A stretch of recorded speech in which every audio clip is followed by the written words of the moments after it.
Hi, this is Seema, and I'm back with a new lesson on ways to disagree. Well, you know what? People want us to agree with everything that they have to say. But you know, it's quite impossible for that to happen every single time, right? So therefore, it is important that we disagree in a polite way so that we are not offending anyone. Okay, so I have come with a few expressions that will help you do exactly that. Politely disagree without offending anyone. Well, what are they? The first one is, I beg to differ. Okay, when do you use this expression, or when do you say this? You say this when you are disagreeing with an opinion. So an opinion that you think is obviously untrue.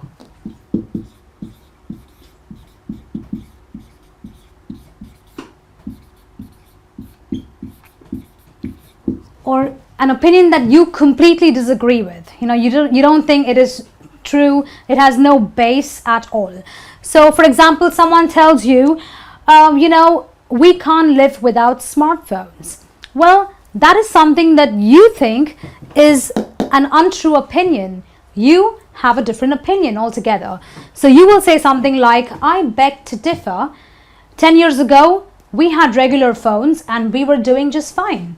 So therefore, you use the expression, I beg to differ. Okay? The second expression to disagree is, I'm not so sure about that. Okay, now when do you use this expression? And when are you not very sure about an opinion? When you are talking about topics relating to science, religion, economics, or say politics. I'm sure all of you agree with me that these topics do not ever come to an end. You can start talking about them and you will just keep on talking. So when someone tells you something related to these topics and you don't agree with them, you might say something like, I'm not so sure about that. So maybe your friend says, human beings evolved from apes. So we come from apes. And you think that's a pretty stupid idea. So you say, I'm not so sure about that because evolution is only a theory. It has no scientific basis, right? So that's when you use this expression. And our next expression to disagree politely is not necessarily. Okay, you will use not necessarily when, whatever has been told to you does not present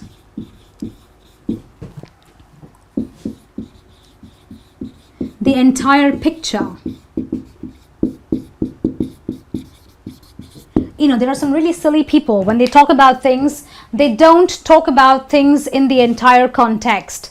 They take something out of context and try to make an opinion. So for example, your friend says something like, if we all just turn off our taps when they are not in use, we can save the problem of water shortage in the world. Now, you will agree with me that that's kind of a very silly statement to make because it does not present the entire picture about the water problem in the world, right? So you can say something like, not necessarily, you have failed to take into consideration the water used in agriculture, the water used in industries, and the water used for so many other uses. Okay, so when someone does not take or present the entire picture when speaking about a topic, you might disagree with them by saying not necessarily. Okay, and the next one is, I don't see it that way. Okay, well, we all know 2 plus 2 is equals to 4 and 1 plus 3 also equals to 4. What does that mean? It means that you and I have a different perspective, right? So if you have a different perspective of seeing things, then you can say something like, I don't see it that way, when the opinion presented to you is a different way of seeing it in your eyes. Okay, so you use this when you have a different perspective.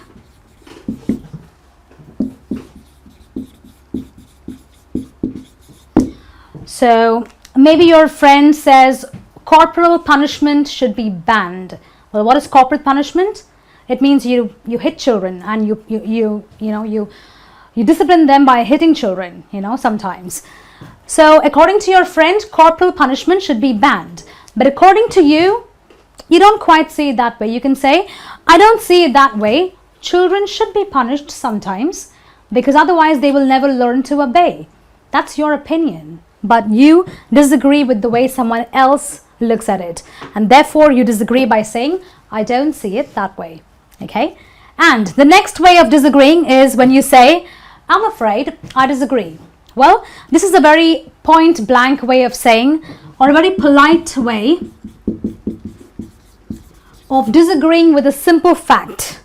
So when you're disagreeing, a polite way of disagreeing with a simple fact presented to you. So someone might say something like, all you need to do to lose weight is to eat right. Now, you know that, it's a fact that is not based on the entire truth. So you can say something like, I'm afraid I disagree, because losing weight involves a lot of other things like exercising, eating right, living the right kind of life, and etc. etc. Okay, so that's when you will say, I'm afraid I disagree, to politely disagree with a simple fact said in front of you. And the next expression to disagree is saying yes, but. Okay, so you will kind of continue your sentence using these two words. Now, when do you use this? Sometimes someone is trying to persuade you to do something.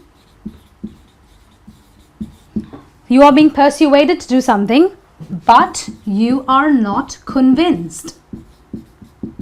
And therefore you disagree, right? So someone can say something like, let's not order tonight. Let's, eat at home. And they're trying to persuade you to eat at home, cook your food and eat at home, but you are not convinced. So you disagree and you say, yes, you're right, but it's always nice to go out sometimes. We can have a good time, we can meet people. So that's when you use the word yes, but. You disagree with them in a very polite way. Okay. Now, you can also disagree by using either the word well or actually. Okay, so both these words are used when you want to indirectly disagree with someone.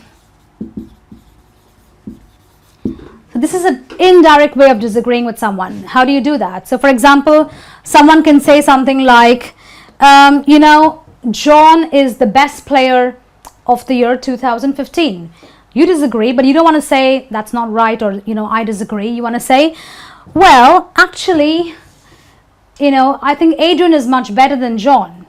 Or you can say, well, I think Travis plays better football than John does. So you can use both these words when you are indirectly disagreeing with something that is said to you. Okay, and the last way of disagreeing politely is by using either of these two expressions. Okay, however, these two expressions will only be used in an informal setting. So say if you are with friends or family, someone very close to you. Okay, so you can either say no way, or you could say you can't be serious. Right? So these two are very informal ways of disagreeing with someone. So someone, for example, could say something like, Russell Crowe acted his best in the movie The Gladiator. And then you can say, no way. Have you watched A Beautiful Mind? He was so incredible in that. What are you doing? You are disagreeing with someone's opinion. When do you use something like this? So for example, your younger brother says, I'm going to buy a new bike. And I tell him, you can't be serious. You've got 3 credit cards that you haven't paid off yet. How are you going to afford it? Okay, so these are ways of disagreeing with someone as long as they are in an informal setting with friends, family, or people you kind of are very comfortable with. Okay, well, that brings me to the end of this lesson on ways to disagree. I hope you found it very interesting and very useful. So keep disagreeing with people if you have to, but in a very polite way. Thank you very much.